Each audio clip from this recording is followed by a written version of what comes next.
Hello बच्चों, स्वागत है आपको हमारे चैनल खंडवा क्लास में। तो जो आज हम class 7 new learn well social science का जो सिविक्स पार्ट का चैप्टर नंबर 2 है, इंस्टीट्यूशनल रिप्रेजेंटेशन ऑफ डेमोक्रेसी, तो हम इसको स्टडी करेंगे। सो बने रहिए हमारे साथ इस वीडियो में। अगर आप हमारे चैनल पर पहली बार विजिट करते हो तो प्लीज़ चैनल को सब्सक्राइब करें और साथ ही साथ बेल आइकन को भी प्रेस करें, जिससे अपकमिंग वीडियोज़ का नोटिफिकेशन आपको मिलते रहें। आपके इस बुक के ज्योग्राफी और हिस्ट्री एंड सिविक्स, ठीक है, तीनों ही जो पार्ट हैं उनके जो चैप्टर्स हैं वो मैं ऑलरेडी प्रोवाइड कर चुका हूँ। अगर आपको किसी भी चैप्टर का वीडियो देखना है तो आप नीचे डिस्क्रिप्शन में प्लेलिस्ट का लिंक है, वहाँ से देख सकते हो। तो प्लीज़ इस चैनल को सब्सक्राइब करें और साथ ही साथ अपनी क्लास में इसको ये वीडियो ज़रूर शेयर करें। That is I humble request you. तो चैप्टर का स्टार्ट करते हैं। चैप्टर का नाम जैसे कि आपको पता है, इंस्टीट्यूशनल रिप्रेजेंटेशन ऑफ डेमोक्रेसी, यानी कि हमारी जो डेमोक्रेसी है उसका जो रिप्रेजेंटेशन करने वाले जो इंस्टीट्यूशनल यानी कि संस्था में जो लोग हैं, तो उनके बारे में हम आज इस चैप्टर में पढ़ेंगे। लेट अस लर्न अबाउट में हम देख सकते हैं इस चैप्टर में हम क्या क्या पढ़ने वाले हैं। एक तो यूनिवर्सल एडल्ट फ्रेंचाइजी के बारे में पढ़ने वाले हैं। जो आप बोर्ड देते हो, ठीक है, आपको बोर्ड देने का जो हक मिलता है उसे यूनिवर्सल एडल्ट फ्रेंचाइजी कहते हैं। इलेक्शन के बारे में पढ़ेंगे और पॉलिटिकल जो पार्टीज़ हैं, रूलिंग पार्टीज़ जो रूल करती है वो रूलिंग पार्टीज़ होती है, उनके बारे में पढ़ेंगे और अपोजिशन पार्टीज़ के बारे में भी पढ़ेंगे। और कोलिशन गवर्नमेंट मतलब जो गठबंधन की सरकार होती है तो उसके बारे में भी पढ़ेंगे। सबसे पहले हम देख लें यूनिवर्सल फ्रेंचाइजी। तो देखो, as you become responsible of your class at a particular age and want to be participate in decision making, similarly all the adults in the society have the responsibility of the choosing the leader of the government. मतलब हमारे समाज के जितने भी adults हैं उन्हें अधिकार है कि वो अपनी एक तरह से सरकार को चुनने की उनका एक तरह से रेस्पॉन्सिबिलिटी है, वो अपने हिसाब से अपनी सरकार को चुन सकते हैं। Universal adult franchise is given to all the Indian citizen who have attend of age of 18। मतलब यूनिवर्सल जो एडल्ट फ्रेंचाइजीज है, ठीक है, उन सभी भारतीय नागरिकों को दी जाती है जो कि अटेंड कर चुके हैं 18 ईयर्स को, मतलब जो 18 साल के हो चुके हैं। Article 325 of the constitution provide that no citizen of India shall be debarred from inclusion in voter list on the basis of the religion, caste, race and मतलब आर्टिकल जो 325 है, ठीक है, उसमें प्रावधान है कि भारत के किसी भी नागरिक को धर्म, जाति और नस्ल या लिंग के आधार पर मतदाता सूची में शामिल से वंचित नहीं किया जा सकता, मतलब डिवैरिड नहीं किया जा सकता। ठीक है, ये है हमारा आर्टिकल 325। ठीक है, आगे है आर्टिकल 326 प्रोवाइड। आर्टिकल जो 326 है, ठीक है, वो हमें प्रोवाइड करता है एडल्ट सफरेज। ठीक है, मतलब हमें आर्टिकल 26 जो है एडल्ट फ्रेंचाइजी प्रोवाइड करवाता है और एडल्ट सफरेज प्रोवाइड करवाता है। एडल्ट सफरेज का मीनिंग्स है criminals and adult citizen of the unsound mind have no right to vote. मतलब कि अपराधी, ठीक है, क्रिमिनल का मतलब क्या होता है, अपराधी, और ऐसे लोग जो कि अनसाउंड माइंड के हैं, मतलब उनके दिमाग से वो कम है, ठीक है, उनको वोट देने का अधिकार नहीं है। ठीक है, तो ये बात जो है हमें आर्टिकल 326 में प्रोवाइड है। All thought universal franchisee is a constitutional adoptation in India. मतलब जो यूनिवर्सल फ्रेंचाइजी है उसको एक तरह से हमारी कॉन्स्टिट्यूशन ने संवैधानिक मतलब कि कॉन्स्टिट्यूशनली अडोप्ट किया है, अपनाया है। लेकिन ऐसे लोग जो कि क्रिमिनल्स हैं या फिर एडल्ट या फिर अनसाउंड माइंड के हैं, उन्हें वोट देने का कोई भी अधिकार नहीं है।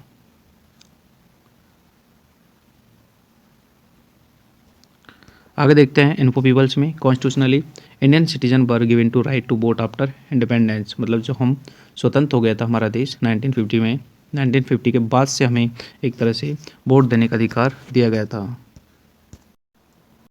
नेक्स्ट पॉइंट है people who are not mentally stable can not enjoy the right to vote, यानी जो मेंटली स्टेबल नहीं है ऐसे लोगों को वोट देने का कोई अधिकार नहीं है।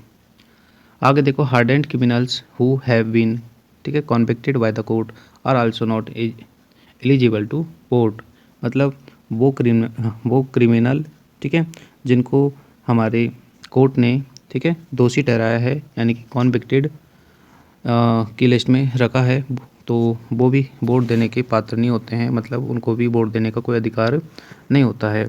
आगे हम बढ़ते हैं, significance of universal adult franchises, मतलब कि यूनिवर्सल जो एडल्ट फ्रेंचाइजीज है उसका इम्पोर्टेंस क्या है, सिग्निफिकेशन क्या है, ठीक है। तो फर्स्ट पॉइंट देख रहे हैं, यूनिवर्सल एडल्ट फ्रेंचाइजी जिसको शॉर्ट में यूएफ कहते हैं, grant equality to all citizen, मतलब ये सभी सिटीजन को इक्वलिटी प्रोवाइड करता है, एंड ऑल लेवल्स, ठीक है, educate provision have been made constitutionally, और हमारे कॉन्स्टिट्यूशन में भी इसके लिए अलग से प्रोविज़न है कि भाई सभी जो नागरिक हैं या सभी जो सिटीजन्स हैं वो एक हैं। नेक्स्ट है, it enable citizen protect their rights and liberty, और यह हमारे अधिकारों के यानी कि हमारी राइट्स को भी प्रोटेक्ट करता है और उनको भी इनेबल करता है।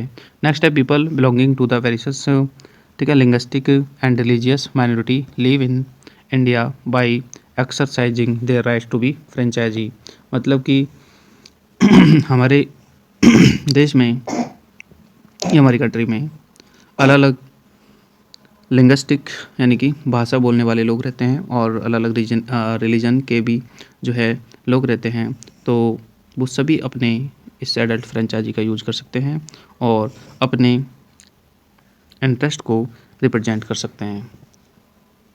नेक्स्ट है, in India universal adult franchisee play an important role in imparting political education, मतलब हमारे देश में एडल्ट जो फ्रेंचाइजीज हैं इसका इम्पोर्टेंट रोल मतलब एक तरह से रोल है पॉलिटिकल एजुकेशन में, ठीक है, मतलब राजनीतिक जो पॉलिटिकल जो शिक्षा है, एजुकेशन है, उसमें हमारे यूनिवर्सल एडल्ट फ्रेंचाइजी का इम्पोर्टेंस है। पीपल इलेक्ट देयर रिप्रेजेंटेटिव, लोग जो हैं अपने रिप्रेजेंटेटिव को इलेक्ट करते हैं bye regular interval, change them if required and दस, ठीक है, अगर उनमें कोई बदलाव होता है तो वो इन बदलाव के लिए भी पार्टिसिपेट करते हैं। नेक्स्ट पॉइंट है, universal adult franchisee has been helpful in stating the nation unity, मतलब यूनिवर्सल एडल्ट फ्रेंचाइजी जो है हमें, मतलब हमारे नेशन को, ठीक है, मजबूत करती है, मतलब हमारे नेशन की यूनिटी को बनाए रखती है। People belonging to different caste, लोग जो कि अलग अलग कास्ट से बिलोंग करते हैं, अलग अलग रिलीजन से बिलोंग करते हैं और अलग अलग कम्युनिटी से बिलोंग करते हैं, ठीक है, given to right to vote, मतलब उन सबको वोट देने का अधिकार है। As result a sense of unity is developed, और यूनिटी का सेंस जो है एक तरह से डेवलप होता है। नेक्स्ट है, the provision of universal adult franchisee has also created a sense of self respect among Indians, मतलब ये हमारे बीच में, मतलब यूनिवर्सल एडल्ट फ्रेंचाइजी है, ये एक तरह से सेल्फ रेस्पेक्ट अमंग इंडियंस, मतलब समानता की भावना को भी पैदा करती है। And they feel that government represent them, और हमें ये भी लगता है कि सरकार, मतलब जो गवर्नमेंट है हमारा एक तरह से रिप्रेजेंटेशन करती है, मतलब हमारा खुद का प्रतिनिधित्व करती है, और they can change it when ever they wish, मतलब हम जब चाहते हैं एक तरह से हम जो है हमारी सरकार को चेंज कर सकते हैं और हम उसको चुन सकते हैं। During election camping political party leaders go out, ठीक है, कैनवासिंग फॉर वोट्स, मतलब जब इलेक्शन होता है तो पॉलिटिकल पार्टीज के लीडर्स जो इलेक्ट होते हैं या जो इलेक्ट होने वाले होते हैं, ठीक है, तो वो एक तरह से वोट मांगने के लिए आते हैं। All citizen all creates a sense of self respect, ठीक है, मतलब कि वो सभी, मतलब हमारे जो all creates a sense of respect, मतलब हम वो हमें सेल्फ रेस्पेक्ट देते हैं, and self pride and self confidence among citizen, और हमारे भी एक तरह से आत्मविश्वास एक तरह से बढ़ता है क्योंकि वो हमसे वोट मांगने आते हैं, तो हमें भी लगता है कि भाई हमारा भी बहुत ज़्यादा इम्पोर्टेंस है। अगर देखो due to the universal adult franchisee there is a very little possibility of violent revolt in our country, मतलब हमें यूनिवर्सल एडल्ट फ्रेंचाइजी के कारण, ठीक है, जो वायलेंस एक्टिविटीज़ है वो भी बहुत कम होती है। Because people can change the government, क्योंकि लोग जो है ज़रूरत पड़ने पर गवर्नमेंट को चेंज, मतलब एक तरह से कॉन्स्टिट्यूशनल तरीके से गवर्नमेंट को बदल सकते हैं, ठीक है, इफ़ रिक्वायर्ड, अगर ज़रूरत हो तो। फॉर एग्जांपल जैसे 1977 में people replaced the Congress government, मतलब लोगों ने कांग्रेस की गवर्नमेंट को रिप्लेस कर दिया था बाय द जनता गवर्नमेंट, ठीक है, एट द सेंटर, मतलब जो हमारे केंद्र सरकार में, ठीक है, जो पहले कांग्रेस की थी उसको एक तरह से चेंज कर दिया था, ठीक है, 1980 में। ये लोगों का रुझान होता है, ठीक है, हर जगह यही होता है, कभी बीजेपी आती है, कभी कांग्रेस आती है। अगर देखो toppled the Janata government and the again restored the Congress to power, ठीक है, और उसके बाद क्या हुआ था, फिर जनता गवर्नमेंट को हटा दिया था और कांग्रेस की पावर को फिर से जो है सरकार बना के बैठा दिया था। तो ये चलता रहता है, अपने देश में भी ये होता है, ठीक है, कभी बीजेपी, कभी कांग्रेस, कभी क्या, मतलब ये चेंज होता रहता है। Universal adult franchisee made India the biggest democratic country, मतलब यूनिवर्सल एडल्ट फ्रेंचाइजी जो है उसने हमारे इंडिया को, ठीक है, दुनिया का सबसे बड़ा, ठीक है, डेमोक्रेटिक कंट्री बनाया है। और it has also created a sense of self pride, मतलब ये एक तरह से सेल्फ जो प्राइड है, आत्मगौरव की भावना पैदा करती है, और ठीक है, पैट्रोटिज्म की भावना भी एक तरह से पैदा करती है, मतलब देशभक्ति, पैट्रोटिज्म मीन्स हम लोगों में देशभक्ति की भावना को जागरूक करती है। आगे पढ़ते हैं हम इलेक्शन के बारे में। तो देखो election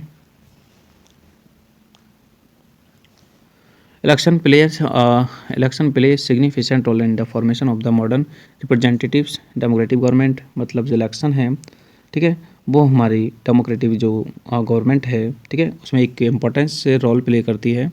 and it is A contest between various political parties, मतलब ये एक तरह से ये मुकाबला होता है, बहुत मतलब अलग अलग तरह की जो पॉलिटिकल पार्टीज़ हैं उनका एक तरह से मुकाबला होता है, ठीक है, और the party that gets maximum representative, मतलब रिप्रेजेंटेशन नंबर ऑफ सीट्स, ठीक है, जिस पार्टी को ज़्यादा सीट मिलती है, ठीक है, उसी की सरकार बन जाती है।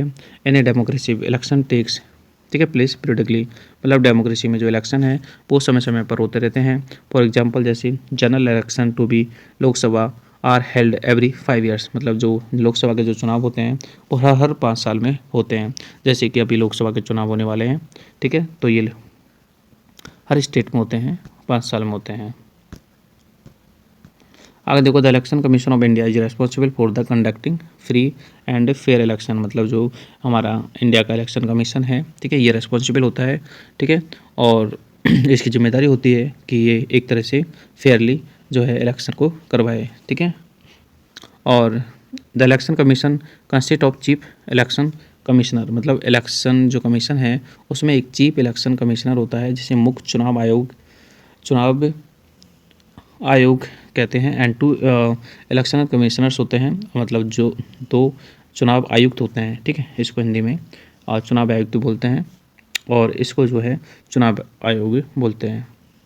Direct election is when all voters vote for their representative, ठीक है, मतलब डायरेक्ट जो इलेक्शन तब होता है जब सभी वोटर जो है अपने प्रतिनिधि यानी अपने जो रिप्रेजेंटेटिव है उसके लिए वोट करते हैं, ठीक है। For example members of parliament directly elected, यानी पार्लियामेंट के जो मेंबर्स हैं वो डायरेक्टली इलेक्टेड होते हैं हम वोटर्स के द्वारा। And indirectly election is when elected representative votes on their behalf of voters, मतलब इनडायरेक्टली जो, ठीक है, इलेक्शन होता है, ठीक है, वो ऐसा होता है जब जो रिप्रेजेंटेटिव जो होता है हमारी तरफ से एक तरह से क्या चुनता है, हमारी तरफ से वो है एक तरह से हम वोटर्स की तरफ से किसी रिप्रेजेंटेटिव को चुनता है, तो ये इनडायरेक्ट होता है। और अगर हम डायरेक्ट किसी रिप्रेजेंटेटिव को चुनते हैं तो वो डायरेक्ट होता है, ठीक है, तो डायरेक्ट और इनडायरेक्ट जो है चुनाव होते हैं। नेक्स्ट देखो इंडिया है जे, यहाँ पर देखो आई एम सिटीजन, इंडिया है जे history of the coalition government, मतलब इंडिया में गठबंधन की सरकार हमेशा रही है, कोलाइशन की सरकार रही है, ठीक है। As a citizen find out the, ठीक है, pros and cons of the coalition government and the government by clear majority, मतलब हमें मतलब ये पता होना चाहिए एज ए मतलब सिटीजन कि कोलाइजन जो गवर्नमेंट है और जो क्लियर मेजोरिटी वाली जो गवर्नमेंट है, ठीक है, उनके क्या फ़ायदे हैं और क्या नुकसान है, ठीक है, और what would be the preference, और आपकी क्या प्रेफरेंस होगी, इसका रीज़न भी आपको पता होना चाहिए। अब देखो जो एडल्ट फ्रेंचाइजीज है ना, सबसे पहले स्टार्ट हुई थी न्यूजीलैंड में, ठीक है, 1893। ये आपके पीछे एक क्वेश्चन भी है, तो उसका आंसर है न्यूजीलैंड, ठीक है। 1893 में सबसे पहले एडल्ट जो फ्रेंचाइजीज हैं वो एक तरह से लागू हुई थी, ठीक है। और हमारे इंडिया में कब हुई थी? इंडिया में हुई थी 1950 में, ठीक है, जब हमारा देश आज़ाद हो चुका था और हमारा कॉन्स्टिट्यूशन भी लागू हुआ था, तब से हमारे इंडिया में स्टार्ट हुई थी, ठीक है। तो ये अलग अलग कंट्रीज़ की दे रखी है। अब देखो इनडायरेक्ट के बारे में बात करते हैं। फॉर एग्जांपल जैसे प्रेसिडेंट है, ठीक है, प्रेसिडेंट जो होता है हम डायरेक्टली हम नहीं चुनते, मतलब हम प्रेसिडेंट को वोट नहीं देते हैं, ठीक है, हम कुछ रिप्रेजेंटेटिव होते हैं उनको हम वोट देते हैं और वो जो है प्रेसिडेंट ऑफ इंडिया को एक तरह से इलेक्ट करते हैं, तो ये इनडायरेक्टली हो गया, ठीक है। आगे देखो चुनाव, मतलब टाइप ऑफ इलेक्शन, चुनाव के प्रकार हम पढ़ते हैं। तो हमारे इंडिया में 3 टाइप्स के जो है इलेक्शन होते हैं। एक तो होता है जनरल इलेक्शन, और एक होता है मिड टर्म इलेक्शन, ठीक है, जो कि बीच में होते हैं, और एक होता है आपका बाई इलेक्शन, ठीक है। तो इन तीनों टाइप को हम पढ़ते हैं। पहला हम पढ़ रहे हैं, देखो general election, these are held after the expire of the regular term, यानी कि जब एक टर्म एक्सपायर हो जाती है, जैसे हर 5 साल में चुनाव होते हैं, तो ये रेगुलर मतलब एक तरह से जनरल है, ठीक है। लोकसभा और स्टेट लेजिस्लेटिव असेंबली, ठीक है ना, मतलब जैसे हम जनरल इलेक्शन कहते हैं, आम चुनाव कहते हैं, तो ये हमारी लोकसभा और राज्य जो विधानसभा होता है, ठीक है, उनमें नियमित रूप से मतलब उनमें जो है हर रेगुलर इंटरवल और टाइम के बाद होते हैं, जैसे 5 साल के बाद होने हैं, तो ये आपके जनरल इलेक्शन होते हैं, ठीक है। फिर बात करते हैं मिड टर्म इलेक्शन की। मिड टर्म इलेक्शन जो होते हैं are consequences of the dissolution of the Lok Sabha और स्टेट लेजिस्लेटिव असेंबली, मतलब कि ये मध्यावधि के चुनाव होते हैं, मतलब मिड टर्म चुनाव होते हैं, और इनको हम 5 ईयर्स होने से पहले भी मतलब एक तरह से करवा सकते हैं, जब हमारी सरकार का विघटन हो जाता है, ठीक है, डिसोल्यूशन हो जाता है, तो जो है मिड टर्म चुनाव होते हैं, मिड टर्म मतलब इलेक्शन होते हैं, ठीक है। और बाई इलेक्शन है, बाई इलेक्शन का मतलब है कि अगर कोई भी जो रिप्रेजेंटेटिव है, ठीक है, वो डाई हो जाता है, यानी कि ऑन टाइम ख़त्म हो जाता है, या फिर वो उसकी डेथ हो जाती है, ठीक है, तो उसकी जो सीट वैकेंट रहती है, तो उसको भरने के लिए या फिर उस सीट को फिलअप करने के लिए, उस वैकेंट सीट को फिलअप करने के लिए, ठीक है, चुनाव कराए जाते हैं, तो ये आपके बाई इलेक्शन होते हैं, ठीक है। आगे हम पढ़ते हैं इलेक्शन का प्रोसीजर जो होता है वो क्या होता है, ठीक है, उसके बारे में पढ़ते हैं। तो देखो एवरी कंट्री है स्पेसिफिक प्रोसीजर, हर कंट्री के पास इलेक्शन का एक प्रोसीजर होता है, ठीक है। तो हमारे देश में क्या है उसके बारे में हम पढ़ते हैं। तो पहला देखो फिक्सेशन ऑफ इलेक्शन, ठीक है, कॉन्स्टिट्यूंसीज, मतलब कि कॉन्स्टिट्यूंसीज वो होती है, मतलब कि क्या बताएं आपको, जहाँ पर हमारे इलेक्शन होने हैं उन एरियाज का, उन मतलब फील्ड का, ठीक है, पहले ही मतलब उनका निर्धारण किया जाता है एक तरह से, और बनाई जाती है, ठीक है, हर। तो देखो for the purpose of election, मतलब ये इलेक्शन के पर्पज से होती है। To Lok Sabha and state legislative assembly, मतलब दोनों तरह के जो इलेक्शंस होते हैं उनके लिए। The whole country is divided, मतलब पूरी कंट्री को डिवाइड किया जाता है into almost equally populated areas, मतलब कुछ एरियाज में डिवाइड किया जाता है, जिससे हम बोलते हैं ठीक है, constituency, which is called fixation of election constituency, मतलब जिसको हम इलेक्शन कॉन्स्टिट्यूंसी का फिक्सेशन कहते हैं।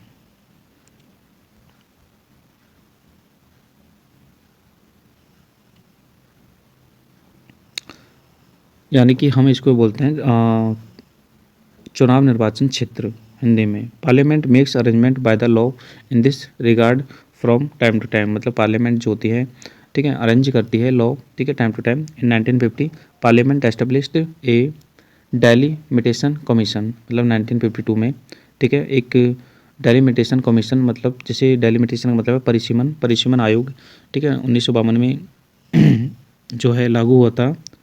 और ये डेलिमिटेशन कमीशन एक्ट 1950 में लागू होता है, और delimiting the constituency after every census, मतलब कि ये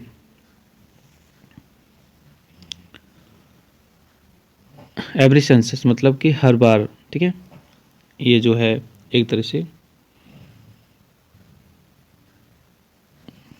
डेलिमेट करता है कॉन्स्टिट्यूंसीज को, मतलब जितनी भी कॉन्स्टिट्यूंसी जो है उनका एक तरह से जानकारी लेता है और उनका निर्धारण करता है, ध्यान रखता है, ठीक है। सेकंड पॉइंट देख रहे हैं, preparation of the electoral rolls, ठीक है, मतलब इलेक्टोरल जो रोल्स होते हैं, मतलब मतदाता सूची जो होती है जिसमें वोटर्स के नेम वगैरह होते हैं कि किस किस को वोट देना है, कौन कौन, तो उन सबको एक तरह से प्रिपरेशन किया जाता है, मतलब उनको तैयार किया जाता है, ठीक है। तो preparation of electoral rolls in the second and the important stage of the electoral process, मतलब ये इंपॉर्टेंट प्रोसेस होता है। आर्टिकल 325 जो होता है वो ऑल इंडियंस को, सॉरी, इंडियन कॉन्स्टिट्यूशन प्रोवाइड करता है हमें preparing of the general electoral rules, मतलब इलेक्टोरल रूल्स को प्रिपेयर करने का एक तरह से अधिकार प्रदान करता है, ठीक है। It is revised before every general election, मतलब हर इलेक्शन के बाद में ये जो इलेक्ट्रिकल रूल्स है उसको रिवाइज किया जाता है, क्योंकि कुछ ना कुछ नए जो नेम है, नए वोटर्स के नेम है वो जुड़ते रहते हैं, ठीक है, including in the voters list, मतलब नए लोगों के नाम भी जो 18 साल के हो जाते हैं उनके भी नाम जो होते हैं इलेक्टोरल जो रूल्स हैं उनमें ऐड होते रहते हैं, ठीक है। वोटर आइडेंटिटी कार्ड्स वगैरह बनते हैं, वो भी इशू किए जाते हैं, ठीक है, नए वोटर्स के, और उनके फ़ोटो नेम वगैरह जो है, ठीक है, वो भी जारी किए जाते हैं। एंड थर्ड पॉइंट है अनाउंसमेंट ऑफ इलेक्शन डेट्स, ठीक है, इलेक्शन की डेट्स का अनाउंसमेंट करना, ठीक है, चुनाव की तारीख की घोषणा करना, ठीक है।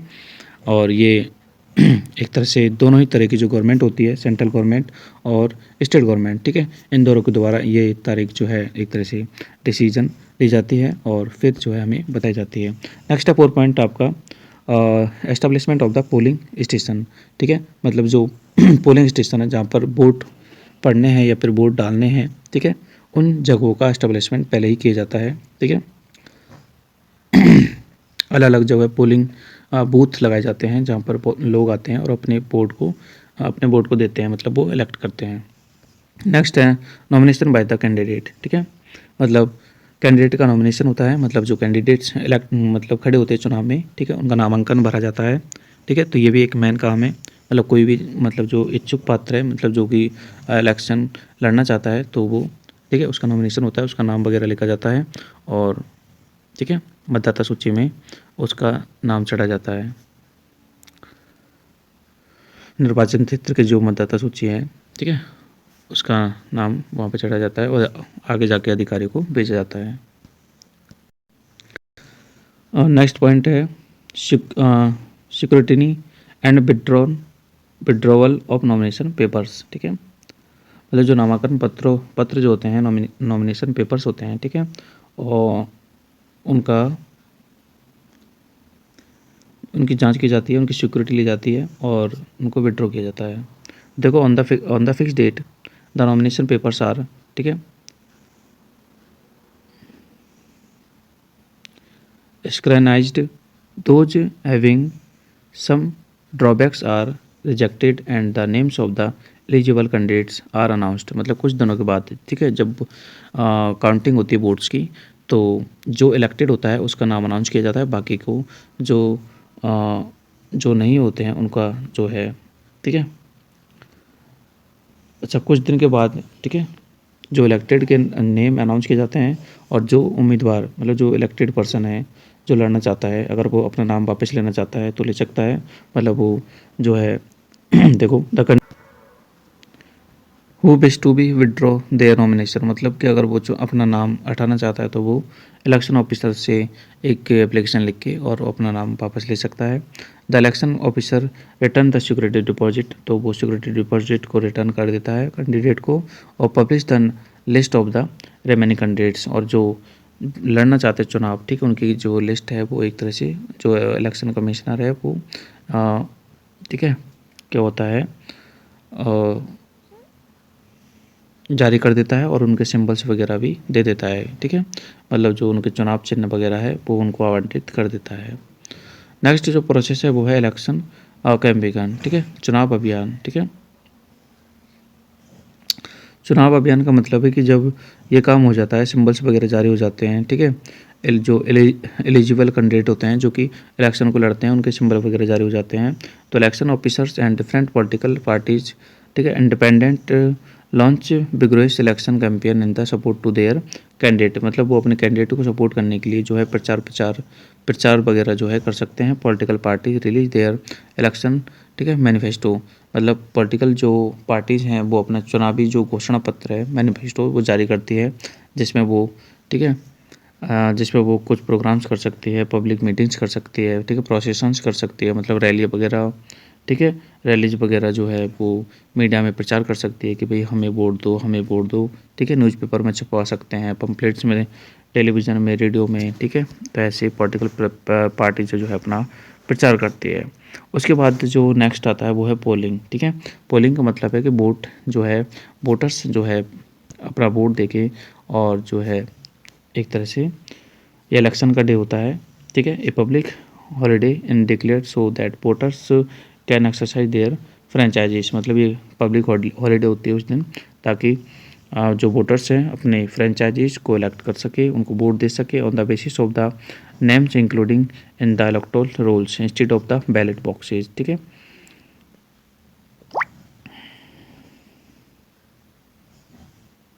आजकल क्या है, पहले जो है बैलेट बॉक्सेस होते थे, लेकिन आजकल जो है इलेक्टोरल रोल्स होते हैं, मतलब आजकल जो है ईवीएम मशीन पे ही वोट जो है एक तरह से डाले जाते हैं, ठीक है। ईवीएम एक तरह से पैनल होता है जिसमें नेम्स होते हैं, ठीक है, जो भी कैंडिडेट लड़ते हैं पॉलिटिकल पार्टीज के नेम्स होते हैं, उनके सिंबल्स भी होते हैं और उनके नेम भी होते हैं, जैसे ठीक है, यहाँ पर ये दिखाया गया है।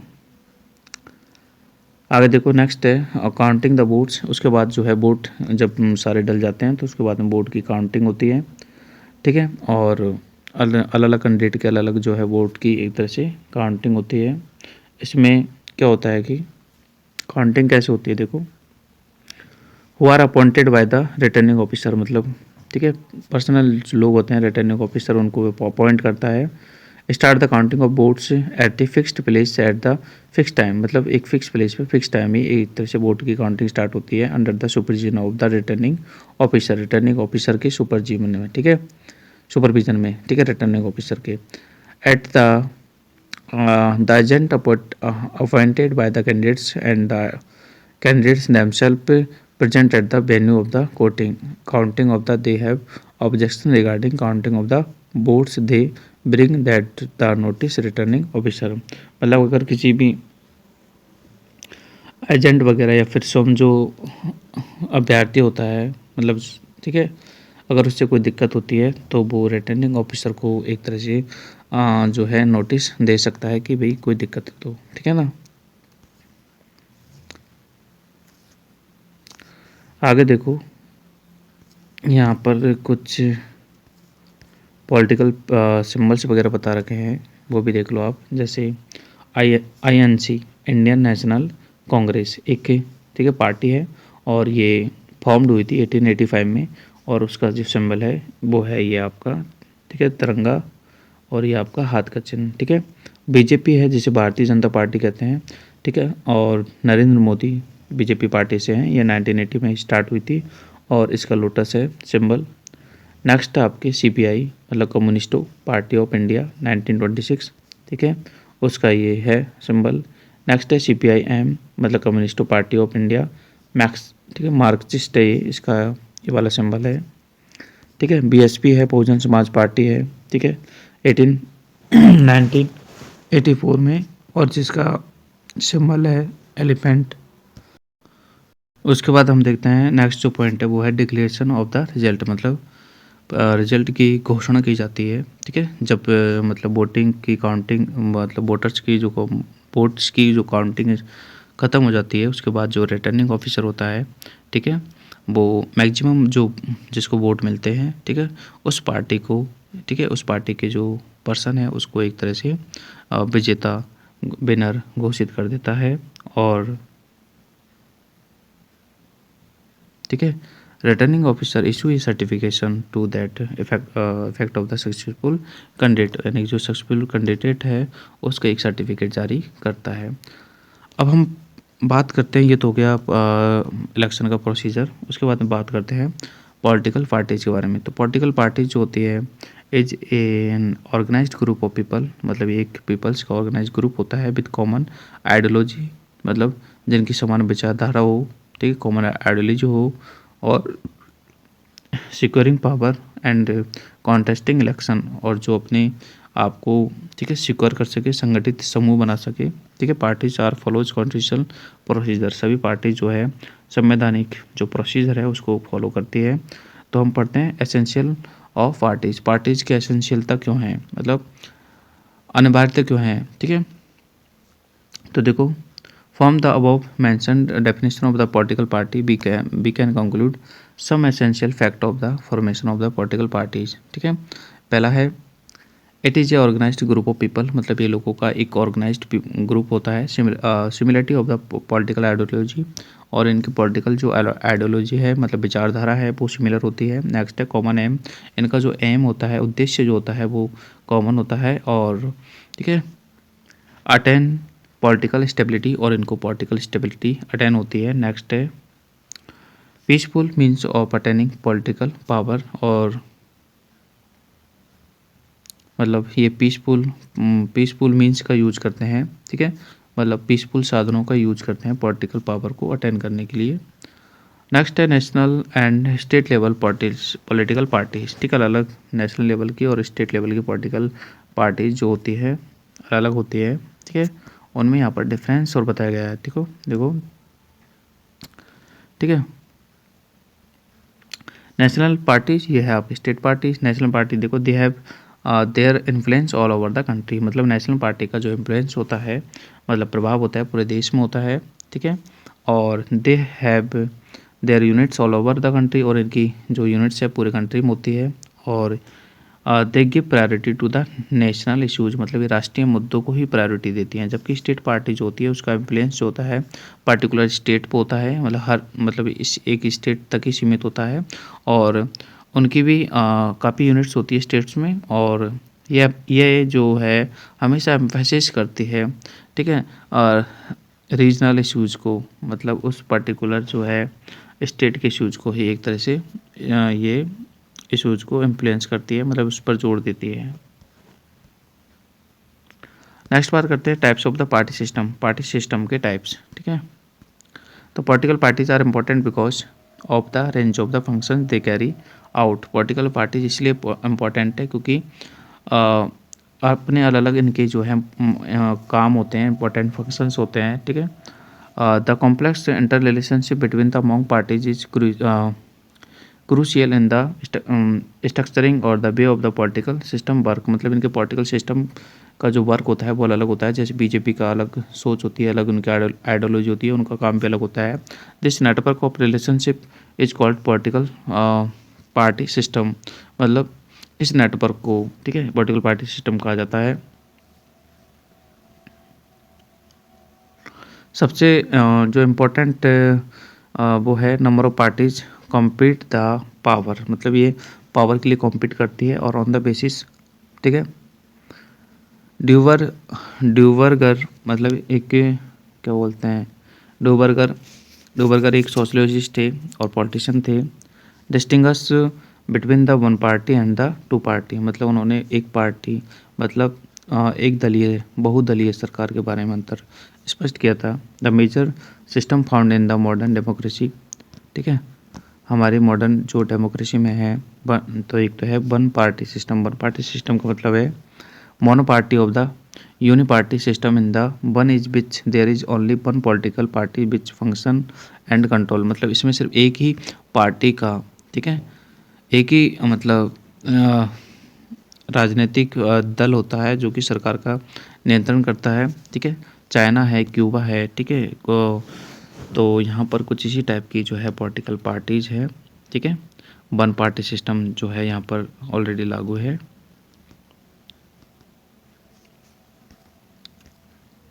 नेक्स्ट बात करते हैं टू पार्टीज का। टू पार्टीज का मतलब है कि in a country where there are only two politician party, जहाँ पर दो ही राजनीतिक पार्टी होती है, ठीक है, मतलब दो ही अलग अलग पार्टी होती है जो कि पावर के लिए एक तरह से कॉम्पीट करती है, ठीक है, तो उसको बाई पार्टी सिस्टम कहा जाता है। One party is the power, जहाँ पर एक पार्टी पावर में होती है और दूसरी जो है अपोजिशन में होती है, ठीक है। जैसे कि फ़िलहाल इंडिया में चल रहा है, मान लीजिए बीजेपी और कांग्रेस है, ठीक है। टू पार्टी सिस्टम चल रहा है अभी इंडिया में, तो ये बाई पार्टी सिस्टम होता है। और मल्टी पार्टी सिस्टम मतलब ऐसी कंट्री जिनमें 2 से ज़्यादा पार्टी होती है, ठीक है। जैसे इंडिया में तो वैसे भी काफ़ी ज़्यादा पार्टीज़ हैं। तो फॉर एग्जाम्पल इंडिया है, देखो फ्रांस है, ठीक है, इजराइल है, इनमें मल्टी पार्टीज़ हैं, मतलब इनमें बहुत ज़्यादा पार्टीज़ हैं, ठीक है। और इंग्लैंड और अमेरिका जो होती है, ठीक है, उनमें ज़्यादा पार्टीज़ नहीं है, वहाँ पर 2 पार्टी सिस्टम है, इंग्लैंड और यूएसए में। आपसे पूछा भी जा सकता है मल्टी पार्टी किन किन कंट्रीज़ में है, 2 पार्टी किन किन कंट्रीज़ में है और 1 पार्टी किन किन कंट्रीज़ में है, ठीक है। नेक्स्ट है function of the political parties. जो पॉलिटिकल पार्टीज़ हैं उनके फंक्शंस क्या होते हैं। तो पहला फंक्शन है कॉन्टेस्ट इलेक्शन, मतलब चुनाव लड़ना, ठीक है। ये जो है अपनी पॉलिटिकल पार्टी जो होती है अपने कैंडिडेट को, ठीक है, पॉलिटिकल जो एरिया है वहाँ पर चुनाव के लिए लड़ाती है और चुनाव लड़ने का काम होता है इनका। नेक्स्ट है form and run the government, ठीक है, मतलब सरकार को चलाना और एक तरह से सरकार को बनाना इनका काम होता है, ठीक है।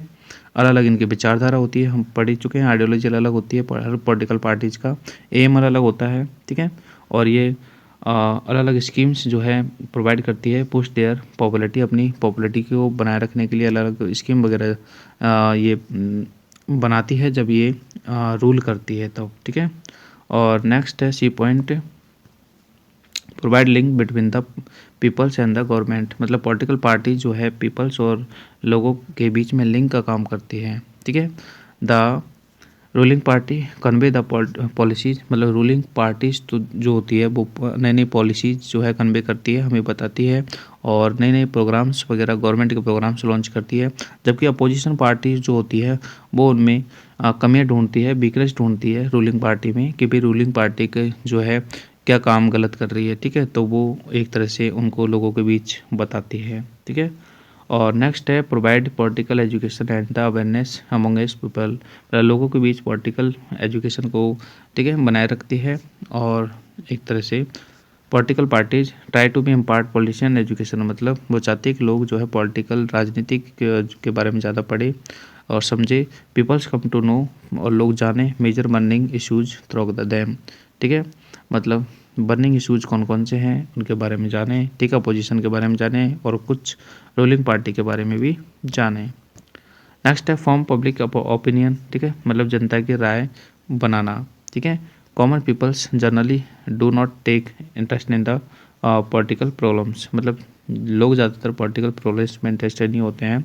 It is to be political parties which put forward these problems to the peoples, ठीक है। तो पॉलिटिकल जो पार्टीज होती हैं इन समस्या को लोगों के सामने रखती हैं और लोगों में वो एक तरह से अवेकिंग करती है, मतलब लोगों को जागरूक करती है कि भाई जो है तुम इन चीज़ों को समझो। The political party take the help the form multimedia, ठीक है। तो इन कामों के लिए पॉलिटिकल पार्टीज है, मल्टीमीडिया है, प्रिंट मीडिया है, ठीक है, उन सबकी हेल्प देती है और जो है अपना प्रसार करती है और लोगों के बीच अपनी एक तरह से मजबूत स्थिति बनाने की कोशिश करती है ताकि लोग जो है उन्हीं पार्टी को जो है वोट दें और उन्हीं पार्टी की सरकार एक तरह से बनाएं। नेक्स्ट पढ़ते हैं रूलिंग पार्टी, ठीक है। तो रूलिंग पार्टी वो होती है जो कि रूल करती है, मतलब जो अभी फ़िलहाल जो जिनकी गवर्नमेंट चलती है वो रूलिंग पार्टी होती है। जैसे कि हम बात करें फ़िलहाल हमारे इंडिया में जो है बीजेपी की पार्टी रूल कर रही है, ठीक है। हमारे जो मेजॉरिटी होती है, ठीक है, पार्लियामेंट इज कॉल्ड रूलिंग और गवर्निंग पार्टीज, ठीक है, मतलब जो कि गवर्निंग पार्टीज होती है in a democracy it is people who choose the government by the exercising their voting rights, मतलब लोग अपने वोट का अधिकार, मतलब जो वोट है उसका यूज करके जिस पार्टी को जो स्टेट में या फिर जो है सेंटर में जो है लाते हैं तो वो रूलिंग पार्टी होती है। They elect their representative in various constituencies and after these representative win the majority in the election and their leaders ask to be form a government, ठीक है। हम अपने रिप्रेजेंटेटिव को चुनते हैं और अपने जो रिप्रेजेंटेटिव हैं वो एक तरह से अपनी पार्टी के सहयोग से सरकार बनाते हैं, गवर्नमेंट बनाते हैं, ठीक है। और आगे हम देख रहे हैं, और एक मिनट रुकना, ये तो हो गया। माइलस्टोन वगैरह कुछ देख रहे हैं। पहला है universal franchise grants equality to all citizen, ठीक है। मतलब यूनिवर्सल एडल्ट फ्रेंचाइज जो है सभी नागरिकों को समानता प्रदान करती है, तो ये एक तरह से ट्रू है। नेक्स्ट है the president of India is responsible for the conducting free and fair election, निष्पक्ष और स्वतंत्र चुनाव होता है, तो यस। नेक्स्ट है announcement of the election dates is made up by the zila panchayat, तो ये फॉल्स है। नेक्स्ट है कि political party do not contest election, तो ये बिल्कुल गलत है। पॉलिटिकल पार्टीज जो इलेक्शन लड़ते हैं भैया। आगे हम देखते हैं role of ruling party. Ruling party का रोल क्या होता है।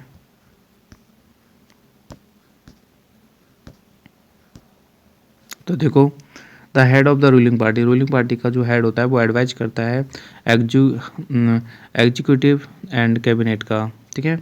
मतलब जो कार्यपालिका होती है, कैबिनेट होती है, फिर ठीक है, और कैबिनेट मतलब मंत्रिमंडल को सलाह देता है, ठीक है।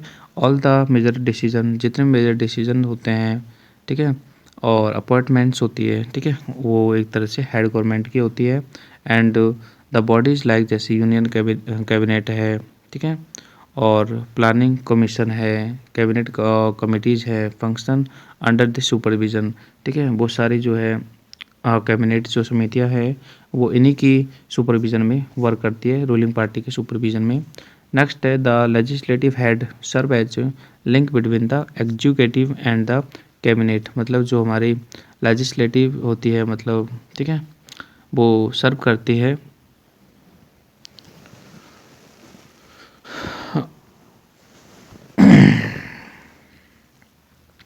Council of the minister, president, governor, ठीक है ना।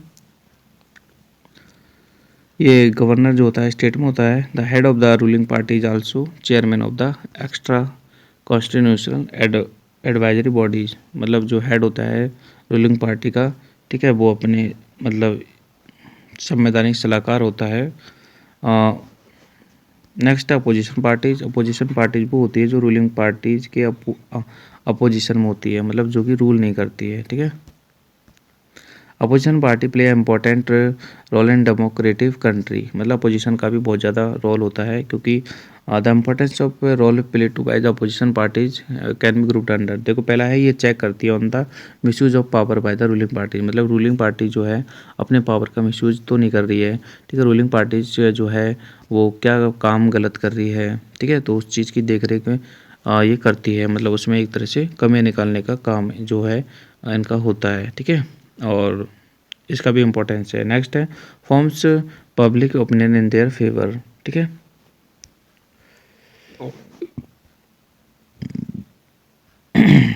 ये मतलब खुद के पक्ष में, अपने फेवर में, ठीक है, और जनता की राय बनाती है, ठीक है ना। Political parties try to be control power, मतलब वो पावर पर कंट्रोल करने की कोशिश करती है। For this opposition parties try to be political opposition parties try to be form public opinion, मतलब वो पब्लिक की आवाज़ बनने की कोशिश करती है कि भाई पब्लिक ये चाहती है to achieve their ends.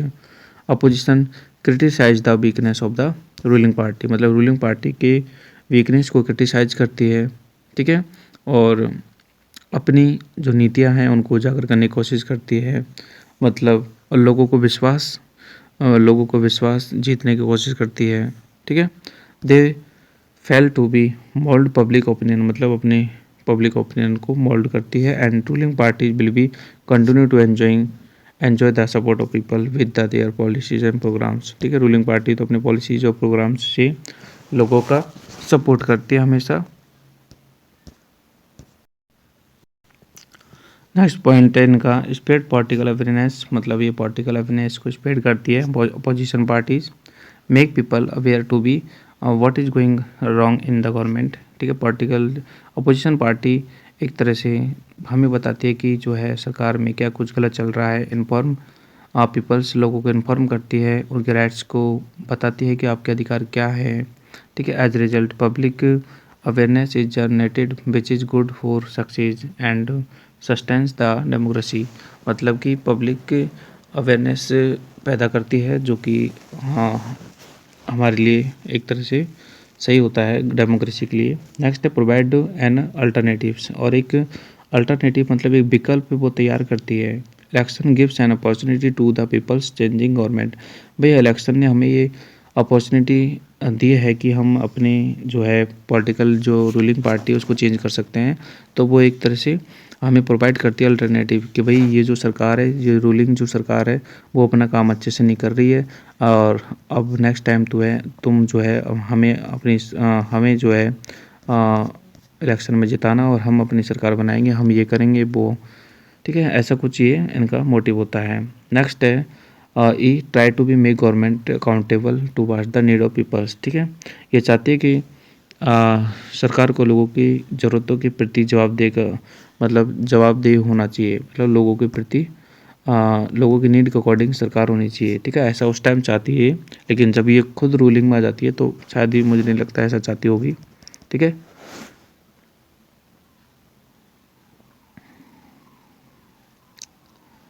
opposition parties serve as a so spokesperson of the grievance of the peoples. मतलब अपोजिशन पार्टी एक तरह से स्पोक पर्सन बनती है लोगों के लिए। ठीक है, लोगों की शिकायतों को एक तरह से रूलिंग पार्टी तक पहुंचाती है। एंड ठीक है,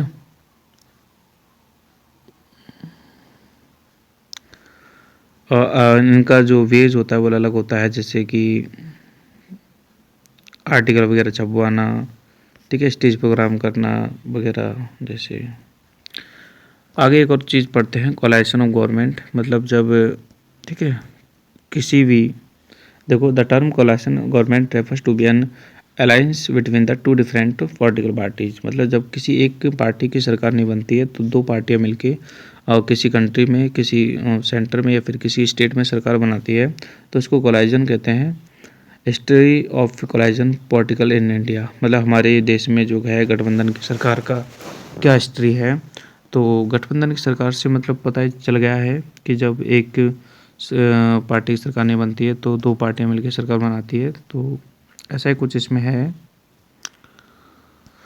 चलो पढ़ लेते हैं इसको भी। देखो,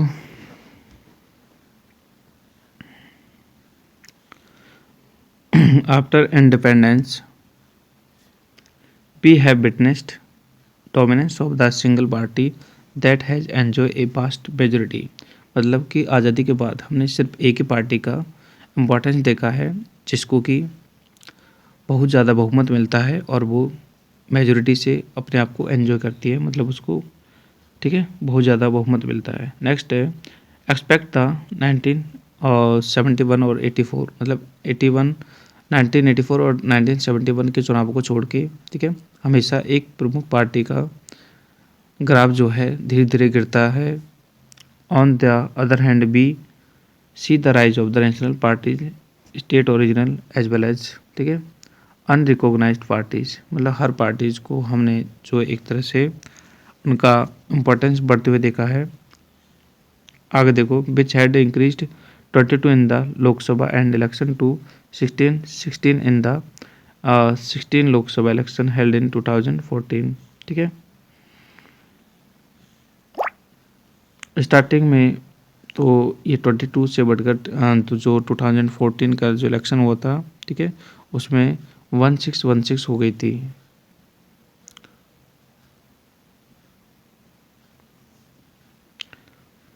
कोलाइशन was confident to electoral power sharing. मतलब कोलाइशन का मतलब पावर शेयरिंग करना। ठीक है, दो पार्टी मिलकर सरकार बनाती है।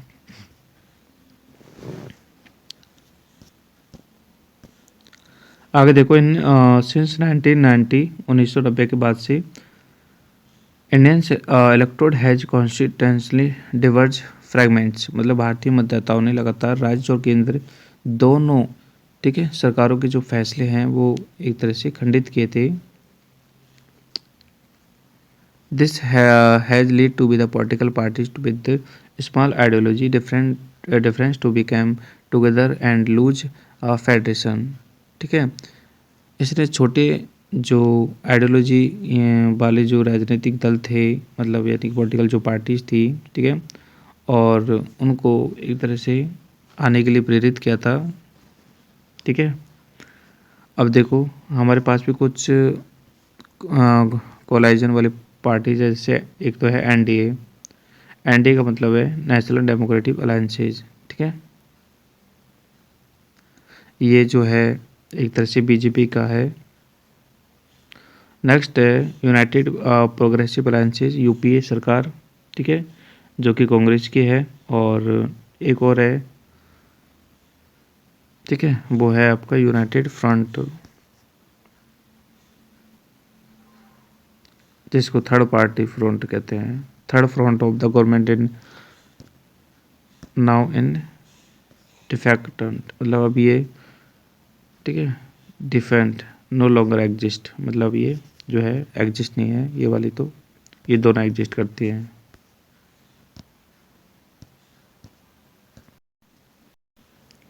नेक्स्ट है national front headed by the Janata Dal, मतलब नेशनल फ्रंट को Janata Dal headed by the Janata Dal and government India is 1989 and now different, मतलब ये भी एक तरह से निष्क्रिय पार्टी है, अब ये भी काम नहीं करती है। नेक्स्ट है left democratic front opposition front of Kerala, ये केरला में वर्क करती है और इसको हेड कर रही है सीपीआई, मतलब सीपीआई एक पार्टी है वो इसको हेड कर रही है। डेमोक्रेटिक फ्रंट ये भी एक तरह से महाराष्ट्र में कोलाइशन की पार्टी है। तो बच्चों ये चैप्टर कंप्लीट है और आई होप कि आपको वीडियो पसंद आया होगा। तो प्लीज़ आप इस वीडियो को जितना ज़्यादा हो सके अपनी क्लासमेट्स के साथ में शेयर कीजिए। That is I humble request to share this video. इसके क्वेश्चन आंसर अगर आपको देखने हैं तो नीचे डिस्क्रिप्शन में प्लेलिस्ट का लिंक है, वहाँ से देख सकते हो। चलो मिलते हैं नेक्स्ट वीडियो में, तब तक के लिए बाय, जय हिंद, जय भारत।